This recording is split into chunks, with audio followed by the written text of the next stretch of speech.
What if the most dangerous place on Earth once looked like the safest city anyone could imagine? On the morning of April 26, 1986, Pripyat woke up exactly as it always did. Alarm clocks rang. Buses followed their routes. Children prepared for school. Couples argued about trivial things. Nothing in the streets suggested that just hours earlier, something inside a nearby nuclear reactor had gone catastrophically wrong. No sirens, no warnings, no panic. Only a city breathing calmly, unaware it had already crossed a point of no return.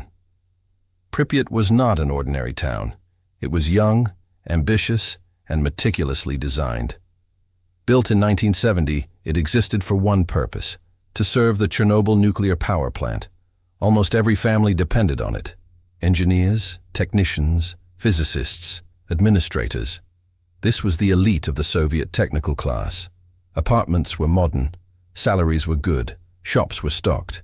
There was culture, education, and a sense of progress that few Soviet cities enjoyed. Pripyat was supposed to represent the future: clean energy, rational planning, scientific control over nature. That illusion shattered at 1:23 a.m. Inside reactor number 4, a routine safety test spiraled into a chain reaction no one in the control room could stop. A sudden power surge, a violent explosion, then another. The reactor core ruptured, exposing nuclear fuel to the open air. Graphite burned. Superheated material was launched into the sky. Radiation poured out, invisible, odorless, lethal. It was not just an accident. It was the worst nuclear disaster the world had ever seen. But Pripyat did not react. At dawn, people walked their dogs beneath radioactive clouds. Fishermen stood by the river. Mothers pushed strollers through courtyards where particles of cesium and iodine were already settling into the soil. Some residents noticed strange things: a metallic taste in the mouth, a burning sensation on the skin, an unnatural blue glow flickering above the plant during the night. Yet no official warning came. The authorities said nothing. Life continued, not because it was safe, but because silence was policy. This delay was not accidental. In the Soviet system, information moved slowly and obedience moved fast. Admitting a nuclear failure was unthinkable. Panic was considered more dangerous than radiation, so the city was kept in the dark. Even as radiation levels spiked far beyond what instruments could measure, Pripyat was instructed to remain calm. Schools stayed open, weddings were planned. A fun fair stood ready to open for May Day celebrations. Bumper cars, a Ferris wheel, laughter frozen in time before it ever began. By midday, the truth could no longer be contained. Firefighters were already collapsing. Plant workers were vomiting. Radiation alarms screamed in distant cities. Still, Pripyat waited. Hours passed. Each hour meant more exposure, more damage written into bodies that did not yet feel sick. Children absorbed radioactive, iodine directly into their thyroids. Families unknowingly inhaled contamination that would stay with them for decades. The most chilling part is not the explosion itself. It is this window of normality. A city living its final ordinary day while already doomed. No dramatic evacuation, no mass hysteria, just the quiet continuation of routines in a place that had become uninhabitable without anyone telling them. When the evacuation finally came, it arrived with calm voices and careful lies. Residents were told to pack for 3 days, to leave pets behind, to lock their doors. They were assured they would return soon. Most believed it. After all, Pripyat had always been reliable, organized, safe, designed by experts. Why would this be different? They never came back. What makes Pripyat uniquely haunting is not just radiation or abandonment. It is the contrast. A city engineered for permanence erased in less than 36 hours. A population that trusted systems that failed them completely. Streets that heard footsteps in the morning and would never hear them again. The disaster did not announce itself with chaos. It unfolded quietly, efficiently, almost politely. and that made it far more devastating. If this story already changed the way you see Pripyat, take a moment to pause and reflect on what you've just heard. This wasn't chaos. This wasn't panic. It was silence, routine, and trust, and that's what makes it terrifying. Understanding this moment is essential to understanding everything that followed. If you're watching closely, leave a comment right now and tell me this. At what point do you think the disaster truly began? The explosion itself, or the decision to stay silent afterward? I read every comment, and your perspective helps shape how these stories are told. If this kind of deep, unsettling investigation matters to you, make sure to leave a like so more people can discover it, and subscribe to the channel if you want more dark, carefully researched stories like this one. Stories that don't just show what happened, but why it still matters. Before it became the most radioactive ghost town on Earth, Pripyat was something else entirely. It was a promise, a carefully constructed symbol meant to prove that the Soviet Union had mastered the future. Everything about the city was intentional. Its location, its layout, its population, even its optimism.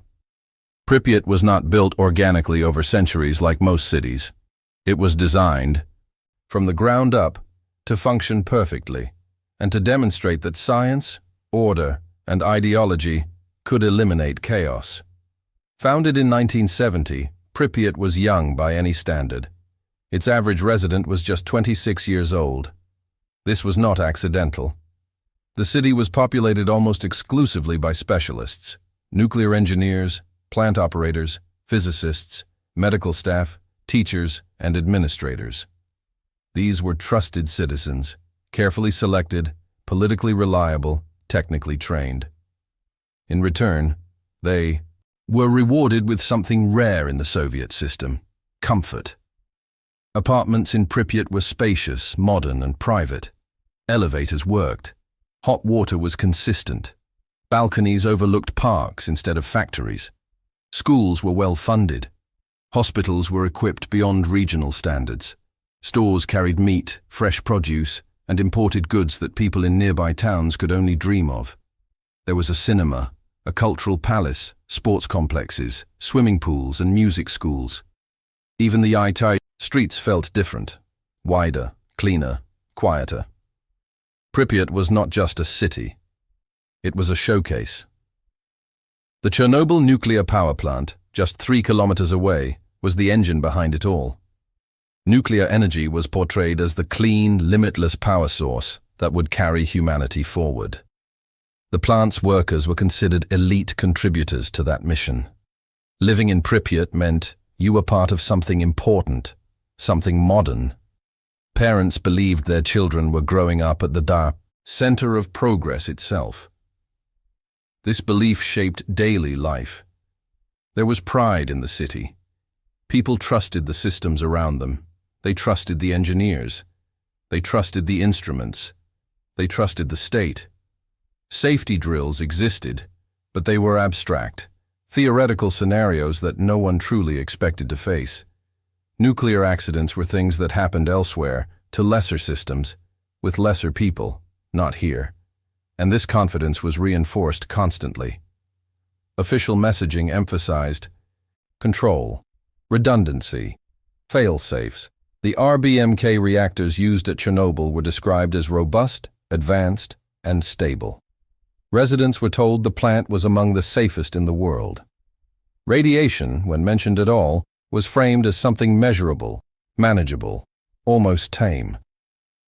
Invisible danger was domesticated through charts, numbers, and authority.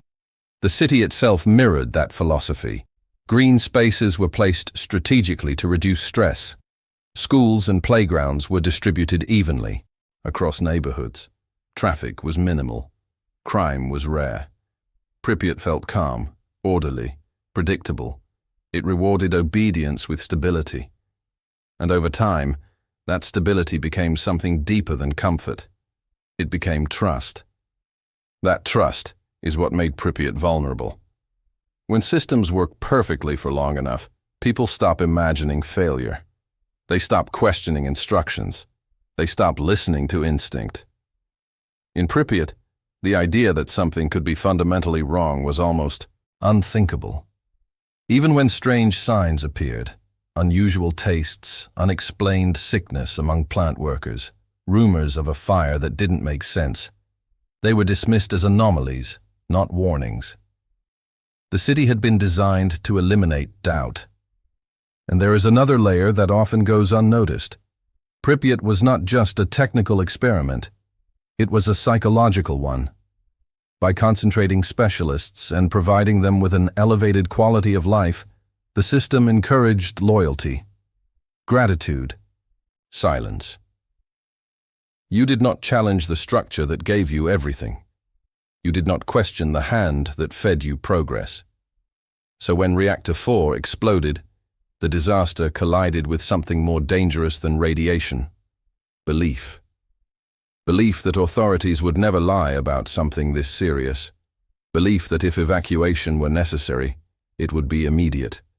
Belief that danger would announce itself clearly, not creep in quietly. Pripyat's greatest strength, its order, its discipline, its trust, became its greatest weakness.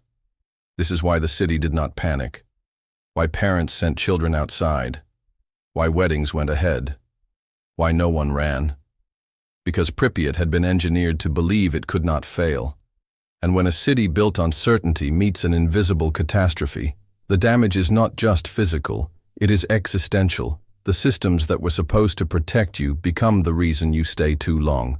The structures meant to ensure safety become the walls that trap you in denial. And once that trust is broken, it can never be repaired. At 1:23 a.m., the night inside reactor number 4 stopped obeying physics as its operators understood them. What followed was not a single mistake, nor a sudden explosion out of nowhere. It was a slow, cascading failure, technical, human, and systemic, unfolding inside a machine designed to never admit it was losing control. The test that night was supposed to be routine. The goal was simple on paper: determine whether the turbine's residual momentum could power emergency cooling pumps during a brief power outage. Similar tests had been attempted before, unsuccessfully. This one was delayed for hours, pushed into the night shift when the most experienced engineers were no longer present. Fatigue set in, pressure mounted, the reactor was already in an unstable state. As operators reduced power, something unexpected happened. The reactor output dropped too low, near zero. In an RBMK reactor, this was dangerous territory. To recover, operators withdrew control rods far beyond safe limits. Safety systems were disabled to keep the test running. Alarms were ignored. Procedures were bent. Each decision seemed minor in isolation. Together, they formed a trap.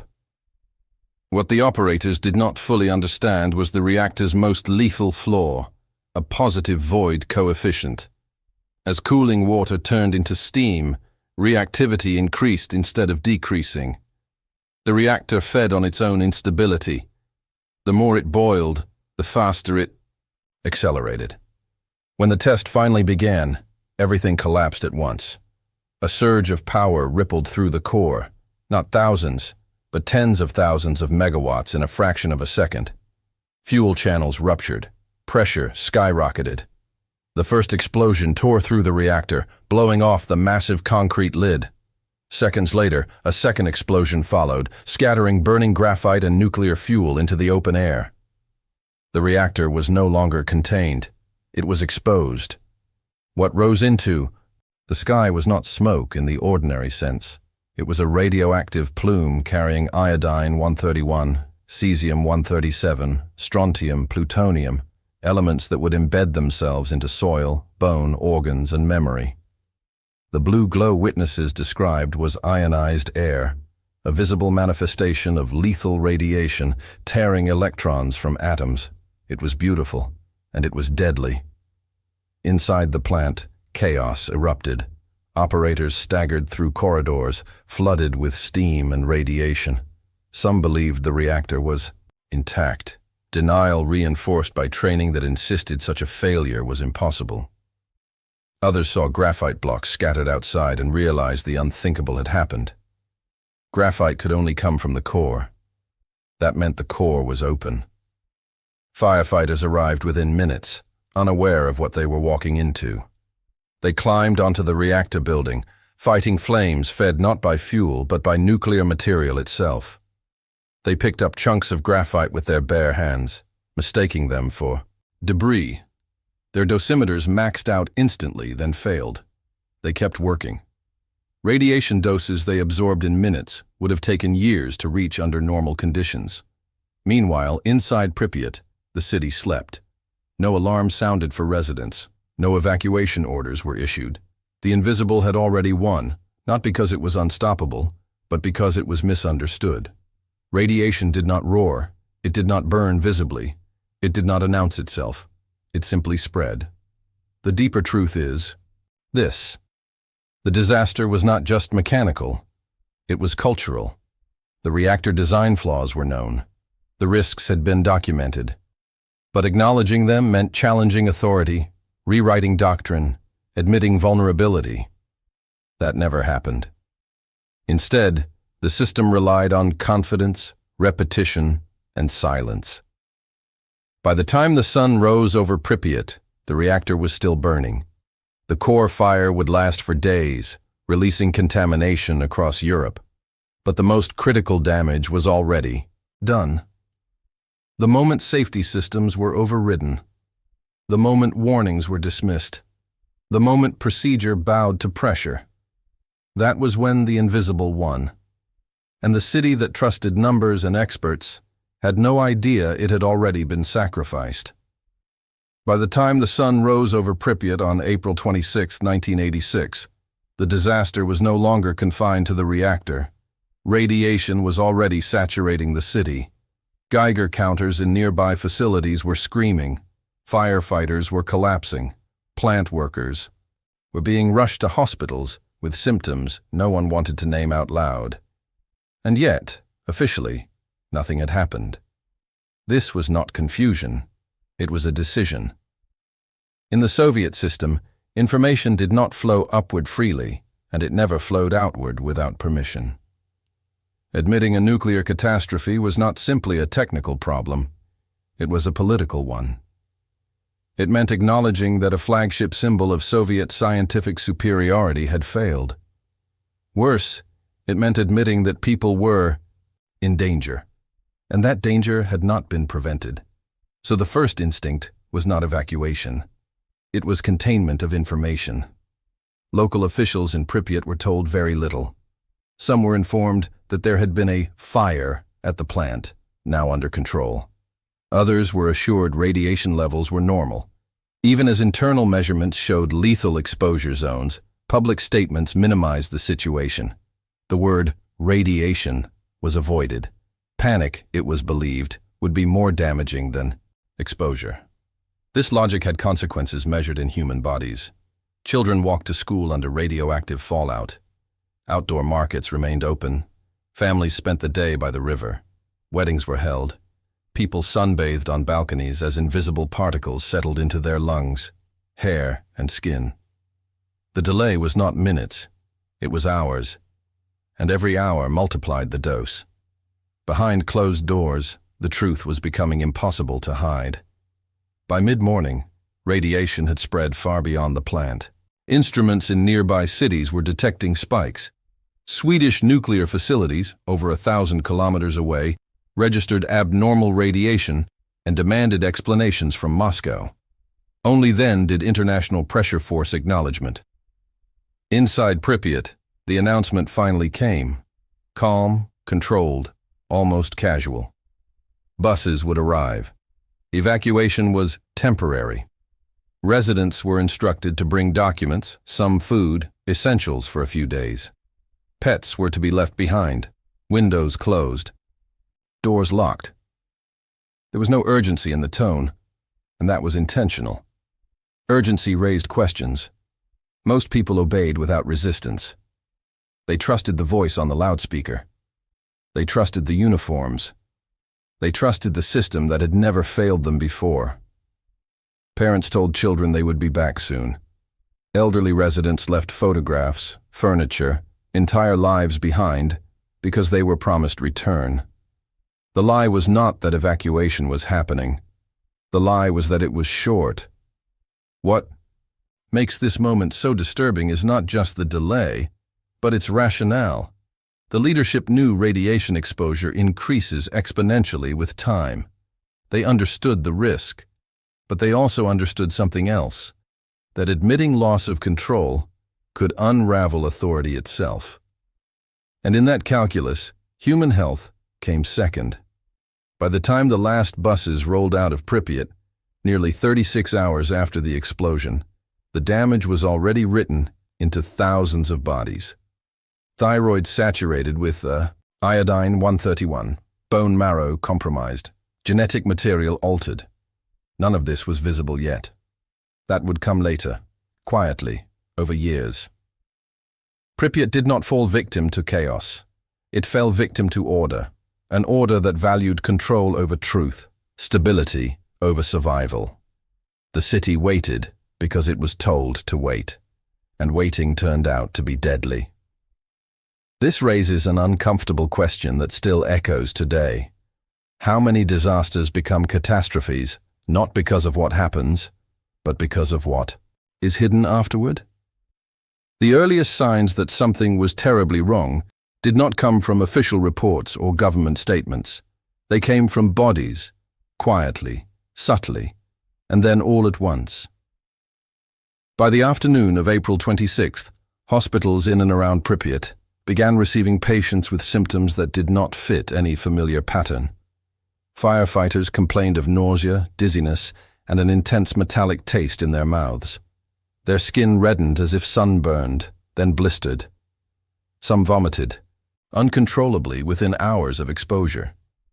Doctors treated them for shock and exhaustion, unaware they were facing acute radiation syndrome. Inside Pripyat itself, the most vulnerable absorbed the most damage. Children played outside longer than adults. Their bodies were smaller, their cells dividing faster, their thyroid glands hungry for iodine. When radioactive iodine-131 settled from the air, their bodies absorbed it instantly. Mothers noticed their children becoming unusually tired, irritable, complaining of headaches and sore throats. No one connected these symptoms to radiation. They were told it was stress, or a mild flu, or nothing at all. The air carried no warning. It smelled normal. It looked normal. It felt normal. That was the trap. Radiation did not announce itself with smoke or heat. It arrived silently, riding on dust particles, settling on playgrounds, benches, clothing, hair. People brushed it off, without realizing it was already inside them. Breathing became exposure. Swallowing became contamination. Inside hospitals, confusion deepened. Doctors lacked clear instructions. Radiation badges were scarce. Dosimeters were either unavailable or maxed out immediately, giving no useful data. Patients were isolated without explanation. Some were transferred secretly to Moscow, stripped of identifying documents, their cases classified. Families were not told where they went. Some never learned what happened to them. Meanwhile, officials continued to downplay the situation. Outdoor activities were not restricted. Children attended school. Milk, heavily contaminated with radioactive iodine, was consumed daily, especially by children, accelerating internal exposure. This single decision would later be linked to a surge in thyroid cancers across the region. The warning signs were everywhere, but acknowledging them meant admitting failure. And there were signs in nature too. Leaves on trees near the plant began to discolor within days. Pine forests turned reddish-brown, later known as the Red Forest, one of the most contaminated areas on Earth. Birds disappeared, insects behaved erratically, animals fell silent. But nature had no voice in official meetings. Its warnings were ignored as easily as human ones. What makes this stage of the disaster especially haunting is how preventable it was. Simple measures, sheltering indoors, banning contaminated food, distributing stable iodine, could have reduced exposure dramatically. These were not unknown solutions. They were standard nuclear emergency responses. But they required one thing the system refused to give: acknowledgement. Instead, time passed. And with every hour, radiation continued to rewrite the future of the city's population. Not dramatically, not all at once, but cell by cell, DNA strand by DNA strand. This is the moment when Pripyat stopped being just a city near a disaster site and became something else entirely. A population experiment in delayed truth. A place where warning signs were visible, measurable, and ignored because they did not align with the narrative. And it forces a chilling realization. By the time people were told they were in danger, the most irreversible harm had already been done. When the evacuation of Pripyat finally began, it did not look like an emergency. It looked organized, calm, almost reassuring. At exactly 2 p.m. on April 27, 1986, loudspeakers across the city delivered a carefully worded announcement. Residents were told there had been an incident at the nuclear power plant. For safety reasons, evacuation was necessary. And most importantly, they were told this would be temporary. 3 days. That was the promise. People were instructed to bring documents, some food, and essential items. Apartments were to be locked, windows closed, pets left behind. Buses would take them to nearby villages until the situation was resolved. There was no mention of radiation, no warning about contamination, no indication that this was a permanent farewell. The tone mattered. It discouraged panic. It encouraged obedience. And it worked. Families packed lightly. Mothers told children they would be home soon. Elderly residents left medicine behind, confident they would return in a matter of days. Meals sat unfinished on tables. Laundry remained on lines. Toys were left on beds. Entire lives were paused mid-sentence because people trusted the system that had always provided structure and stability. More than 200 buses arrived in waves. The evacuation unfolded with military precision. Streets filled with quiet lines of people, some confused, some anxious, many calm. There was no chaos, no screaming, no resistance, just the soft hum of engines and the sound of doors closing behind them. Doors that would never open again. What was not said was far more important than what was. Authorities already knew radiation levels were catastrophic. They knew returning would be impossible for the foreseeable future. But admitting that would raise questions. Why the delay? Why the silence? Why were people allowed to stay for nearly 2 days? So instead, the evacuation was framed as precautionary, not irreversible.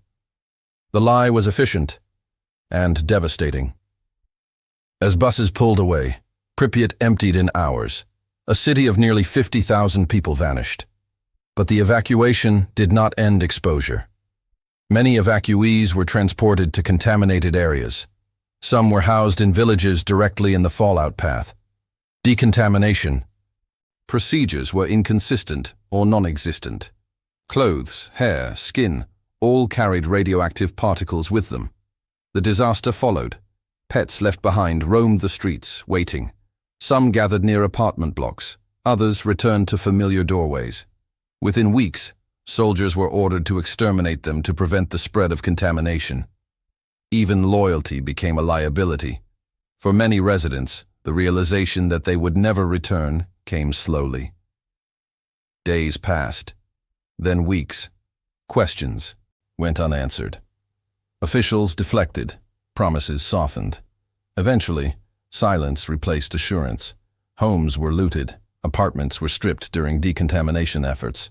Furniture, clothing, personal belongings destroyed or buried as radioactive waste. Pripyat became a city frozen in time not because it was abandoned suddenly, but because it was abandoned under false hope. That false hope did more than preserve order. It stole closure.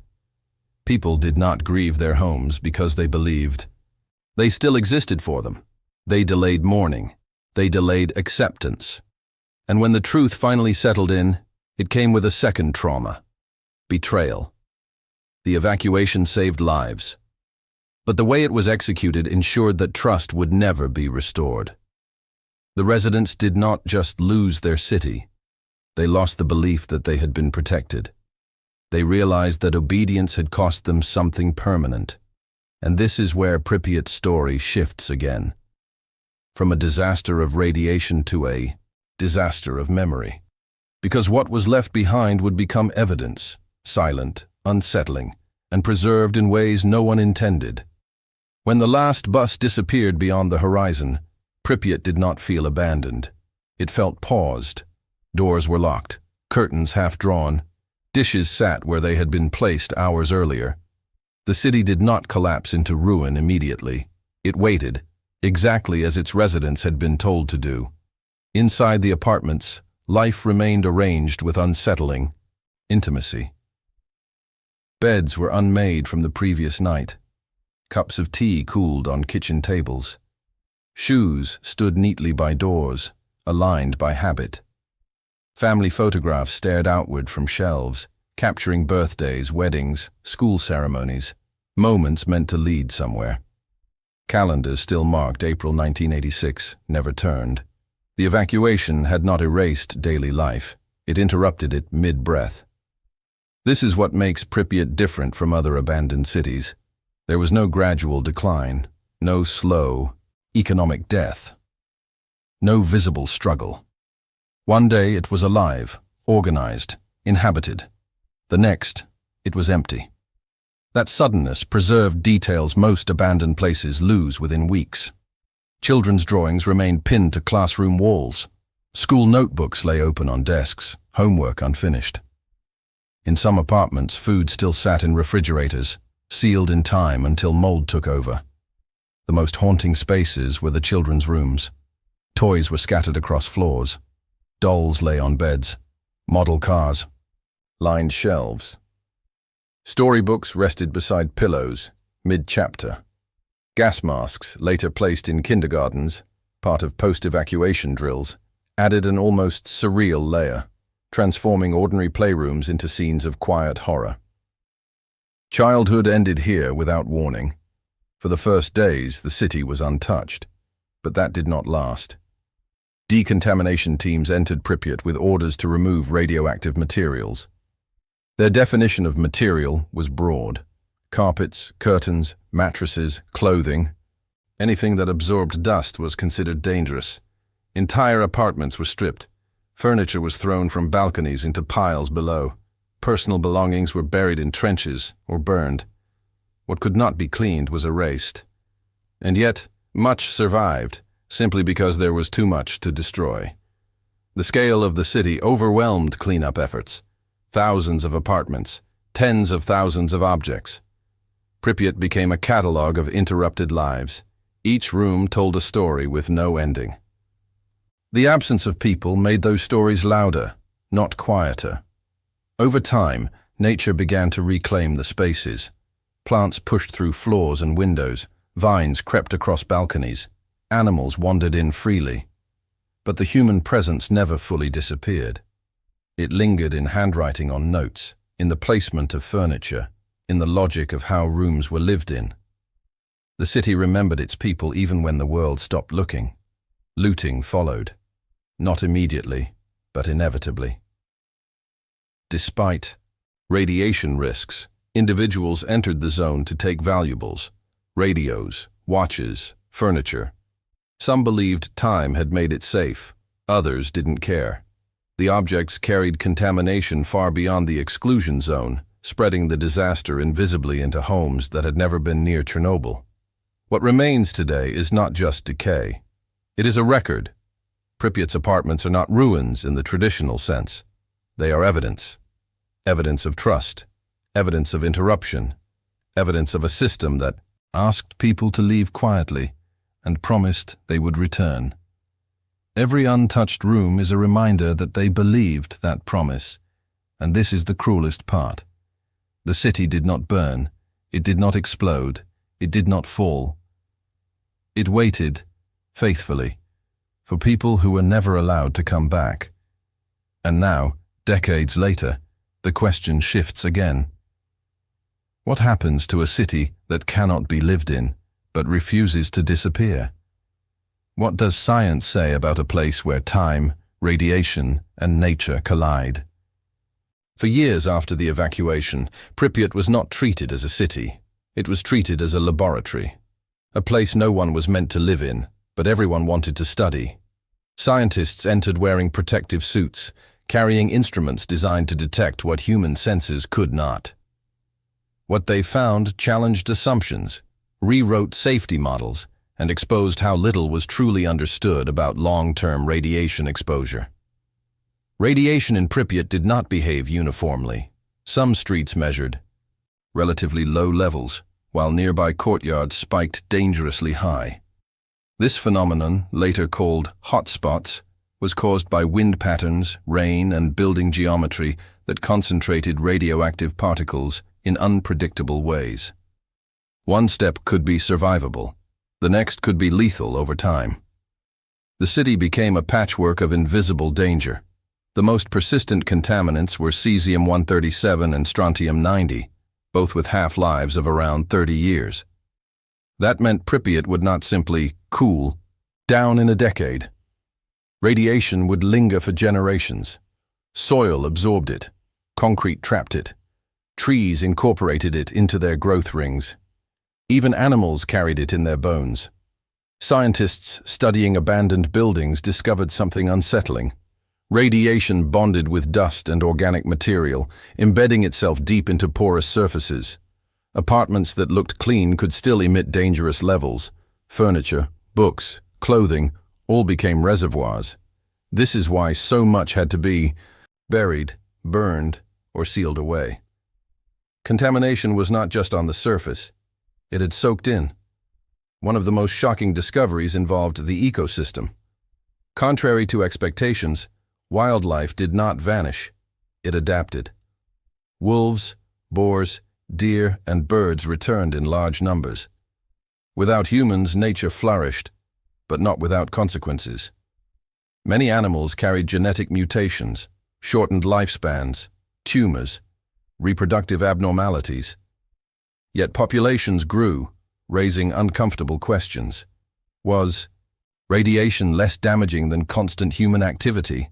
Or were the effects simply slower, quieter, harder to measure? Plants told a darker story. The red forest, once a lush pine woodland, absorbed extreme radiation and died within days. Trees turned rust-colored, brittle, and silent. Later, new vegetation grew, but it was different. Mutations appeared in leaf structure and growth patterns.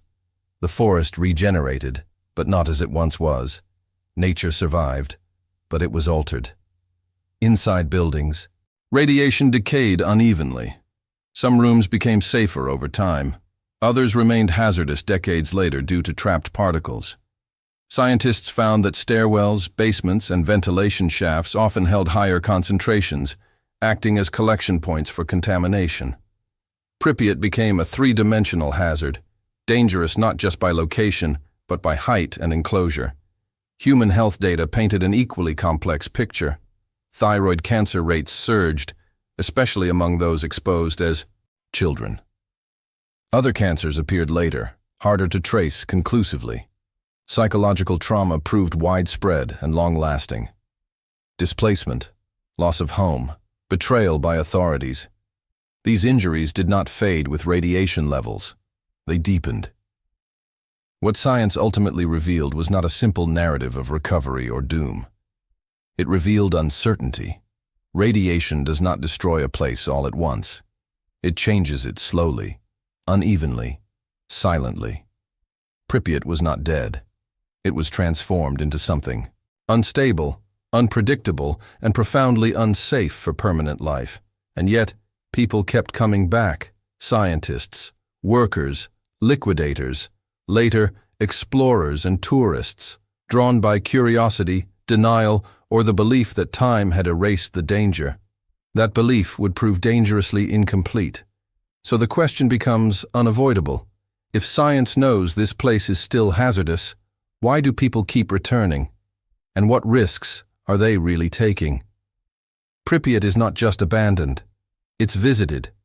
That fact alone feels wrong, like walking into a crime scene decades later and finding the doors wide open.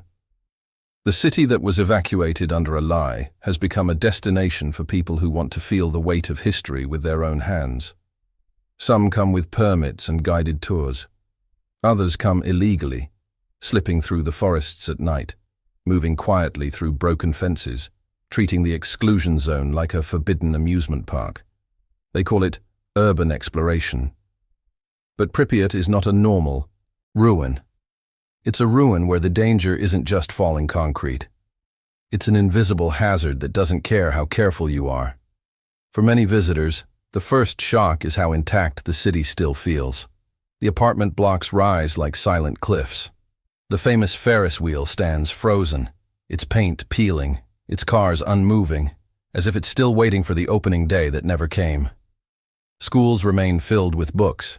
Corridors are lined with scattered papers.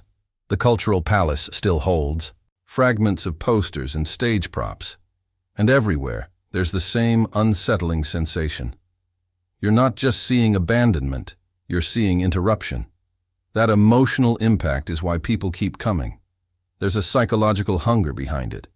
The desire to stand in a place where history broke, to feel close to a disaster that feels almost mythic, the need to prove something to yourself, that you can walk through a forbidden place and leave untouched.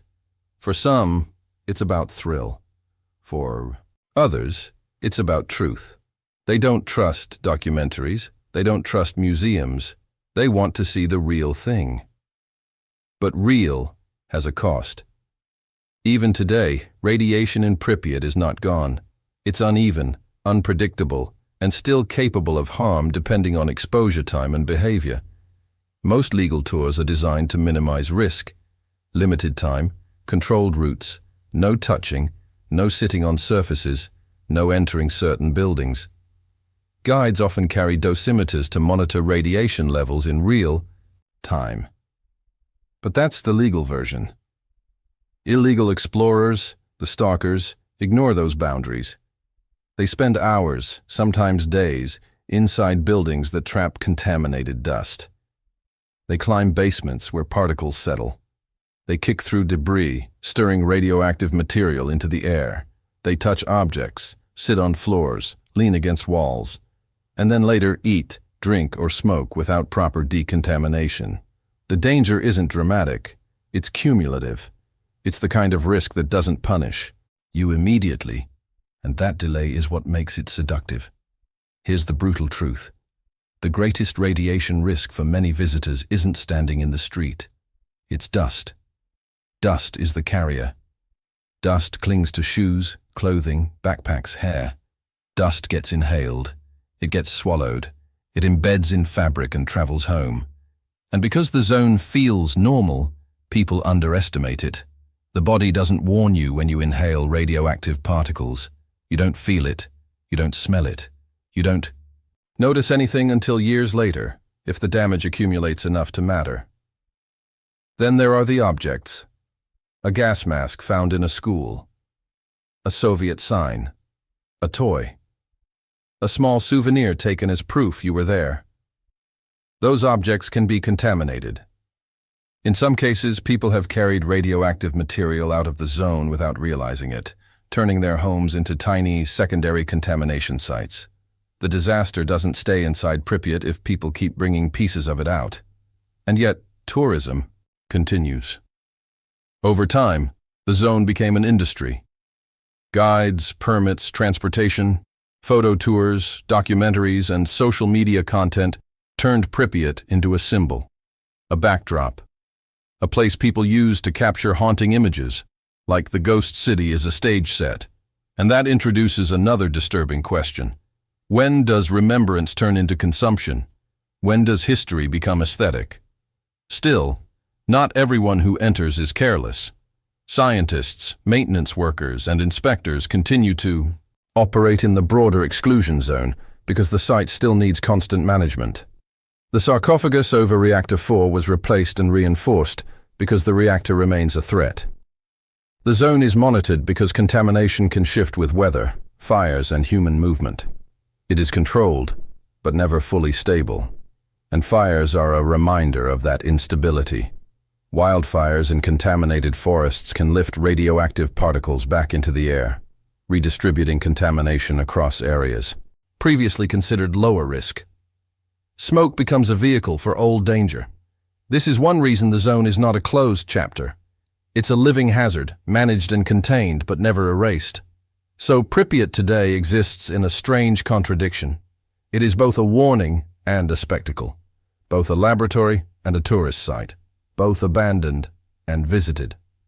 The city that was emptied to protect lives is now entered voluntarily, often for curiosity, thrill, or content. And it forces an uncomfortable question.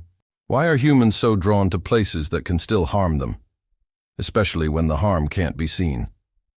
Pripyat is often described like a finished story. The explosion, the evacuation, the empty buildings, the silent Ferris wheel. A tragedy sealed behind fences and warning signs. But that framing is comforting because it suggests the danger stayed in 1986. The truth is harder.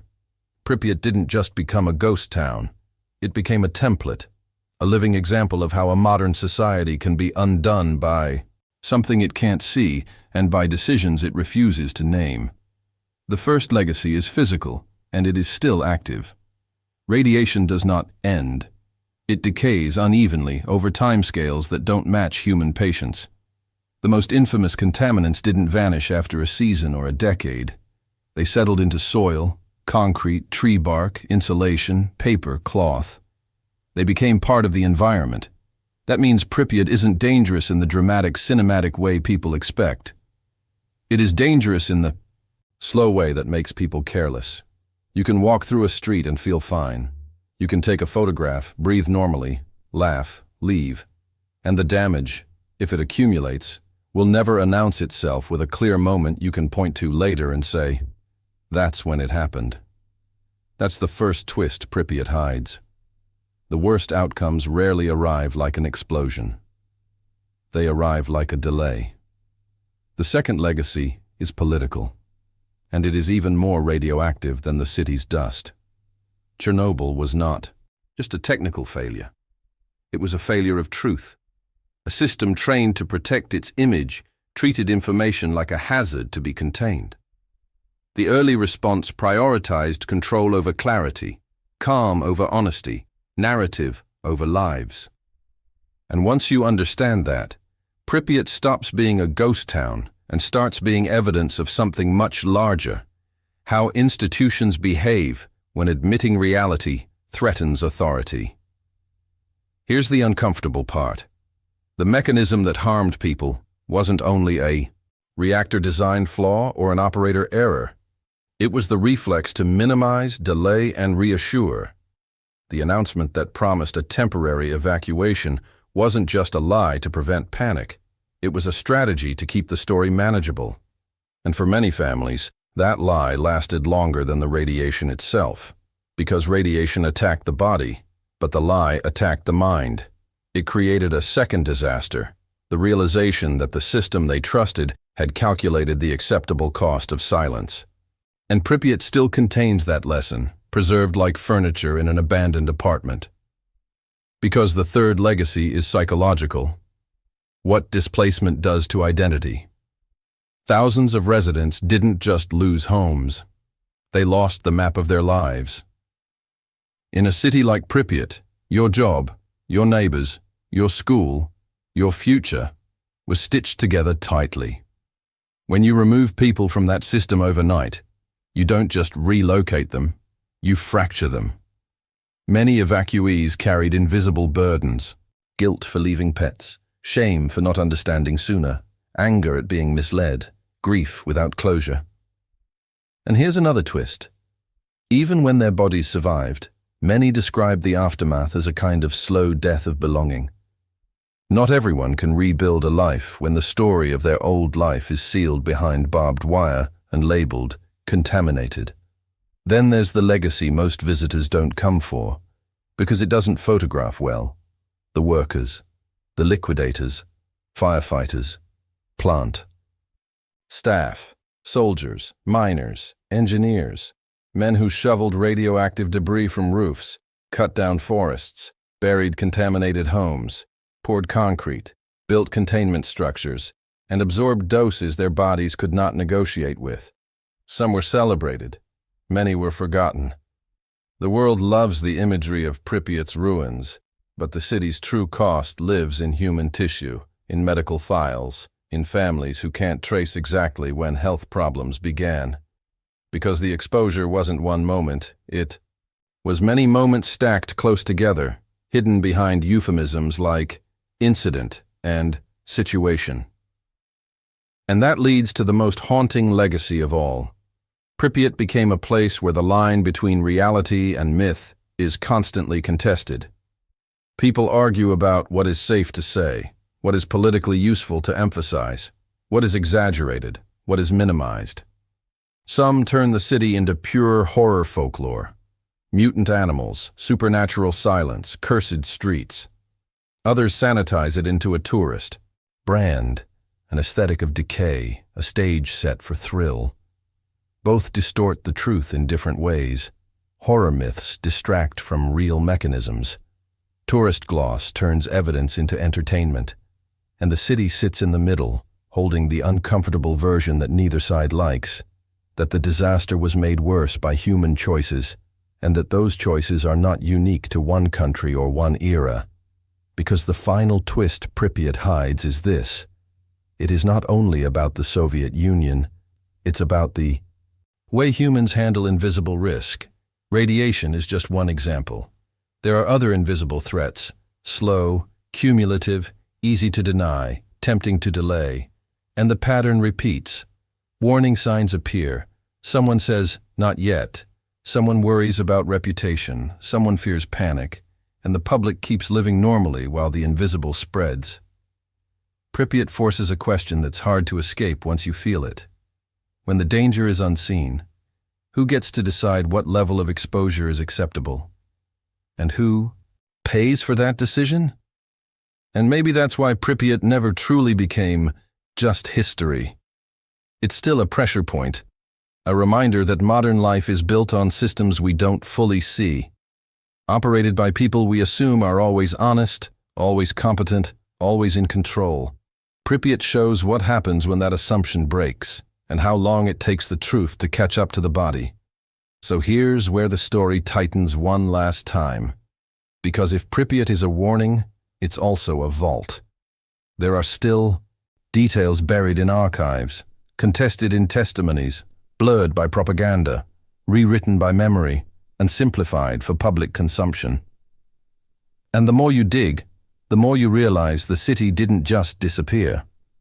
It was made to disappear in a way that kept certain questions permanently unresolved. If you made it all the way to the end, you're not just watching a story, you're witnessing a warning that never stopped working. So here's what I want you to do right now. Subscribe to the channel so you don't miss the next dark case we uncover, and hit like if this investigation kept you locked in from start to finish. And I want one specific comment from you. No vague reactions. Type this exact phrase below. Silence was the real fallout. Then add your theory. Do you believe Pripyat was doomed the moment the reactor design failed, or the moment the truth was delayed? Now don't leave the atmosphere here. The next video is on your screen, and it connects directly to this pattern of hidden disasters and unanswered questions. Click it and keep going.